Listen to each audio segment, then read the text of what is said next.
अस्सलाम वालेकुम students, welcome to the class 4 Urdu.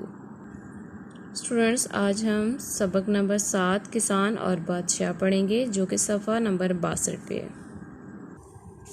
किसान और बादशाह। ख़ास अल्फाज: तन्हा, गुस्ताखी, कान भरना, रायगां, अखज़। अब हम इसकी पढ़ाई की जानिब बढ़ेंगे।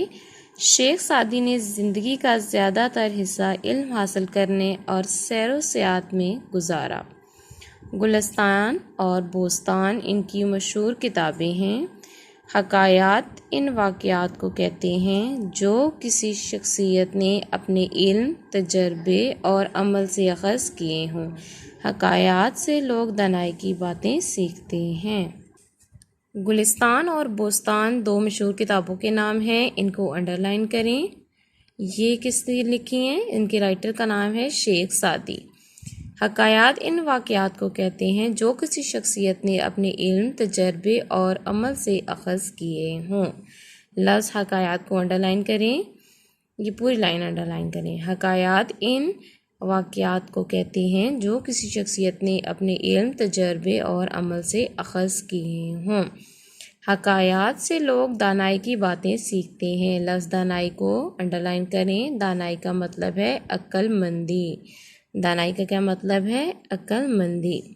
शेख सादी बोस्तान में फरमाते हैं कि एक किसान जंगल से गुजर रहा था। शदीद बारिश की वजह से पूरे जंगल में बहुत कीचड़ थी।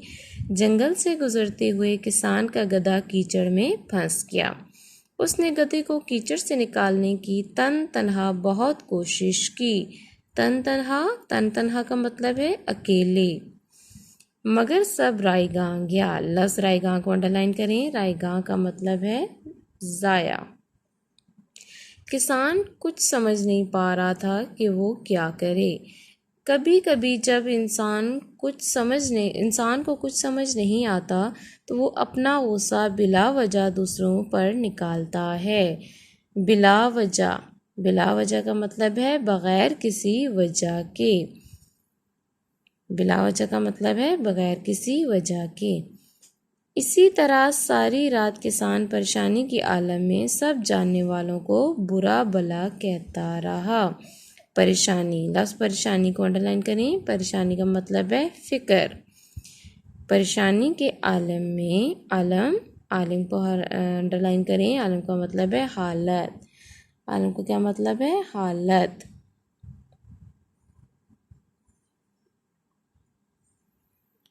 सब जानने वालों को बुरा भला कहता रहा। बुरा भला कहना, कोसना। बुरा भला का क्या मतलब है? कोसना, किसी भी शख्स को कोसना। उसकी ज़बान से ना दुश्मन बचा, ना दोस्त और ना ही बादशाह, क्योंकि जंगल बादशाह की सल्तनत का हिस्सा था। सल्तनत, बादशाहत। इत्तफ़ाक़न बादशाह का अपने ग़ुलामों के साथ जंगल से गुज़र हुआ। सब ने सुना कि एक किसान बादशाह को बुरा भला कह रहा है। अचानक किसान की नज़र बादशाह पर पड़ी। वो बहुत परेशान हुआ कि बादशाह ने सब कुछ सुन लिया। अब उसका अंजाम बहुत बुरा होगा। उसी वक्त ग़ुलामों ने बादशाह के कान भरना शुरू कर दिए। लफ्ज़ कान भरना का मतलब है चुगली खाना। ठीक है। एक बोला, ए बादशाह, इस शख्स की गर्दन तलवार से उड़ा दी जाए, क्योंकि उसने आपकी शान में गुस्ताखी की है। लफ्ज़ शान को अंडरलाइन करें। शान का मतलब है इज़्ज़त। गुस्ताखी, बदतमीज़ी। दूसरा ग़ुलाम बोला, ए बादशाह, उसको कैदखाने में डाल दिया जाए, क्योंकि इसने ना सिर्फ आपको बुरा भला कहा बल्कि आपके ख़ानदान की भी बुराई की है। ठीक है। एक ग़ुलाम क्या मशवरा देता है कि इसका सर कलम कर दिया जाए, क्योंकि इसने आपकी शान में गुस्ताखी की है, जबकि दूसरा ग़ुलाम कहता है कि उसको कैदखाने में डाल दिया जाए। बादशाह ने मजबूर किसान की तरफ देखा, जिसका गधा कीचड़ में फंसा हुआ था। बादशाह को किसान की हालत पर रहम आ गया। लफ्ज़ रहम को अंडरलाइन करें। रहम का मतलब है तरस। रहम का क्या मतलब है? तरस। उसने किसान की नामुनासिब बातों को माफ़ कर दिया और अपने गुस्से को पी गया। बादशाह ने जब देखा कि वो जो है मजबूर किसान है वो बुरी हालत में है, उसका गधा कीचड़ में फंसा हुआ है, तो उससे किसान की हालत पर रहम आ गया। उसने किसान की नामुनासिब बातों को माफ़ कर दिया और अपने गुस्से को पी गया। बादशाह ने किसान को इनाम कराम से नवाजा। बादशाह ने क्या किया कि किसान को इनाम इकराम से नवाज दिया और एक सफ़ेद घोड़ा भी इनाम में दिया। सच है कि बुराई का बदला बुराई से देना आसान है, लेकिन इंसान को चाहिए कि वो बुराई का जवाब भलाई से दे। लफ्ज़ भलाई को अंडरलाइन करें। भलाई का मतलब है नेकी। अब हम मश्क की जाने बढ़ेंगे। नंबर 1 पे देखें, बहुत से मुश्किल अल्फाज 4 से ज़्यादा हरूफ से बने होते हैं, लेकिन मुश्किल अल्फाज के तोड़ जोड़ सीखने से अल्फाज की इमला आसान हो जाती है। कोई भी लफ्ज़ जो हमें देखने में, पढ़ने में या फिर बोलने में मुश्किल नज़र आ रहा हो, जब हम उसे जोड़ तोड़ के ज़रिए करेंगे तो वो आसान हो जाता है। उसको लिखना भी आसान होता है, उसको पढ़ना भी आसान होता है। अब हम इस सबक में मौजूद मुश्किल अल्फाज के जोड़ तोड़ सीखेंगे। नंबर 1, रे अलिफ रा प्लस हमज़ा बढ़िए राय, गाफ अलिफ गा, रायगा, नून गुन्ना, रायगा। नंबर 2 पे देखें, सीन लाम सल प्लस तोय नून तन, सल तन, नून ते नत, सल्तनत। नंबर 3 पे देखें, तेरे तर प्लस अलिफ प्लस जीम मीम जम, तराजम। ये तराजम जो है वो तर्जमा की जमा है। नंबर 4, गाफ सीन गुस प्लस तेलिफ्ता, गुस्ताख प्लस खे छूट की खी, गुस्ताखी। क्या लफ्ज़ बना? गुस्ताखी। नंबर 5, तेनून तन प्लस हेलिफा, तन्हा। क्या लफ्ज़ बना? तन्हा। नंबर 2 पे देखें, नीचे दिए गए जुमलों में कुछ अल्फाज के नीचे लकीर लगाई गई है, इन अल्फाज के मायने पर दायरा लगाएं। अल्फाज के मायने दिए गए हैं, हमने चूज़ करना है कि किस लफ्ज़ का क्या सही मतलब है। नंबर 1, हकायात वो वाक़यात हैं जो शख्सियात ने तजर्बे से अख़ज़ किए हों। लफ्ज़ अख़ज़ को अंडरलाइन किया गया है। अलिफ सीखना, बे खरीदना, जीम सुनना। अख़ज़ करने का मतलब है सीखना, ठीक है। इसका सही जवाब है अलिफ। नंबर 2, किसान ने तन्हा अपने गधे को निकालने की कोशिश की। लफ्ज़ तन्हा अंडरलाइन है, इसके मायने देखेंगे। अलिफ ज़ोर शोर से, बे अकेले ही, जीम मेहनत से। इसका सही जवाब है बे अकेले ही। तन्हा का क्या मतलब है? अकेले। नंबर 3, किसान की कोशिश रायगां गईं। कोशिशें, किसान की कोशिशें रायगां गईं। लफ्ज़ रायगां को अंडरलाइन किया गया है। रायगां का मतलब है अलिफ कामयाब, बे बेकार, जीम अच्छी। रायगां का मतलब है बेकार चले जाना, बे इसका सही जवाब है। नंबर 4, ग़ुलामों ने बादशाह के कान भरे। कान भरने को अंडरलाइन किया गया है। अलिफ नाफरमानी करना, बे हुक्म देना, जीम चुगली खाना। इसका कान भरने का सही जवाब है चुगली खाना।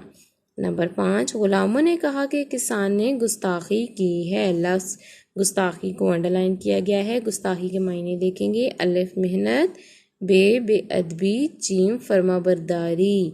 गुस्ताखी का सही जवाब है बेअदबी। नंबर 3, इन अल्फाज के जुमले बनाएं।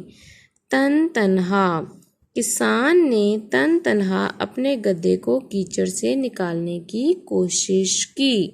ठीक है, किसान ने तन तन्हा अपने गधे को कीचड़ से निकालने की कोशिश की। नंबर 2 पे है गुस्ताखी, किसान ने बादशाह की शान में गुस्ताखी की है। नंबर 3 है कान भरना, ग़ुलामों ने बादशाह के कान भरे। रायगां, मेहनत कभी रायगां नहीं जाती। अख़ज़, तजर्बे से नताइज अख़ज़ किए जाते हैं। नंबर आखिरी पे मशहूर, अल्लामा इकबाल मशहूर शायर हैं। नंबर 4, मंदरजा सवालात के जवाबात दें। सवालात के जवाबात हमने सबक के हिसाब से देने हैं। अलिफ, किसान के गधे को क्या हुआ?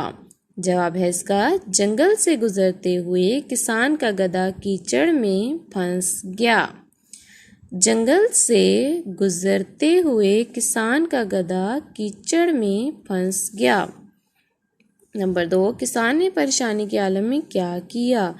किसान ने परेशानी के आलम में सब जानने वालों को बुरा भला कहा। किसान ने परेशानी के आलम में सब जानने वालों को बुरा भला कहा। नंबर 3, बादशाह ने किसान के साथ कैसा सलूक किया? बादशाह ने किसान की नामुनासिब बातों को माफ़ कर दिया और किसान को इनामो इकराम से नवाजा।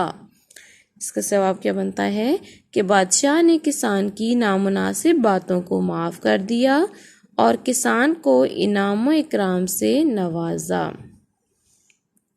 नंबर 4, इस हकायत से हमें क्या सबक मिलता है? इसका जवाब देखें। इस हकायत से हमें ये सबक मिलता है कि हमें चाहिए कि हम बुराई का जवाब भलाई से दें। इस हकायत से हमें यही सबक मिलता है कि जब भी कोई इंसान हमारे साथ बुराई करें तो बजाय उसके साथ कि हम बुराई करें, हमें चाहिए कि हम नेकी के साथ या फिर भलाई के साथ उसको जवाब दें। नंबर 5 पे देखें कि शेख सादी की चंद मशहूर हकायात मंदरजा झैल हैं, इनके मायने लिखें। और नंबर 1 पे देखिए, नसीहत की बात चाहे कड़वी हो कबूल करो। ये एक हकायत है, हमने क्या करना है, इसके मायने लिखने हैं कि अगर नसीहत करने वाले की बात हमें अच्छी ना लगे फिर भी हमें उसे मान लेना चाहिए। ठीक है। नंबर 2, बेमौका बोलने की आदत से गूंगा बहरा हो जाना बेहतर है। कि बात वही अच्छी होती है जो मौका महल देकर की जाए, वरना खामोश रहना ज़्यादा बेहतर है। मौका महल देखकर बात करना अच्छी बात है, लेकिन अगर हम मौका महल को देखकर बात नहीं करते तो इसमें हमारा ही नुकसान होगा। बेमौका महल जो है बात करने से बेहतर है कि हम खामोश रहें। किसी के ऐब जाहिर ना करो, कि अगर किसी में कोई बुराई देखो तो उसके बारे में दूसरों को मत बताओ। नंबर 4, किसी को अच्छे अमल से खुशी देना 1000 सजदे करने से बेहतर है। दूसरों के काम आना बहुत बड़ी इबादत है। नंबर 6, जब किसी दूसरे के कॉल या कही हुई बात को लिखा जाता है तो उसकी शुरू और आखिर में जो अलामत इस्तेमाल की जाती है उसे वावैन कहते हैं। इन दोनों लाइनों को अंडरलाइन करें। गौर करें क्या कहा जा रहा है कि किसी शख्स की कही हुई बात या फिर कॉल को जब लिखा जाता है तो उसके आखिर में जो अलामत लगाई जाती है उसे वावैन कहते हैं। मसलन हज़रत मोहम्मद सल्लल्लाहु अलैहि वसल्लम ने फरमाया। अब देखिए हज़रत मोहम्मद सल्लल्लाहु अलैहि वसल्लम का जहाँ भी फरमान आएगा हम वावैन का इस्तेमाल करते हैं। तुम में से बेहतरीन शख्स वो है जिसके अखलाक अच्छे हैं। अब देखिए तुमसे पहले ऊपर जो अलामत दी गई है और यहाँ में आखिर में जो अलामत दी गई है ये क्या है, वावैन। नीचे कुछ जुमले दिए गए हैं, उनमें वावैन का इस्तेमाल करें। अब जुमले आपको दे दिए गए हैं, कोई भी कॉल दे दिया गया है या किसी की कही हुई बात कह दी गई है, हमने क्या करना है कि उसके मुताबिक हमने वावैन लगाने हैं। अब्बू ने कहा तुम्हें पढ़ाई में और ज़्यादा मेहनत करनी चाहिए।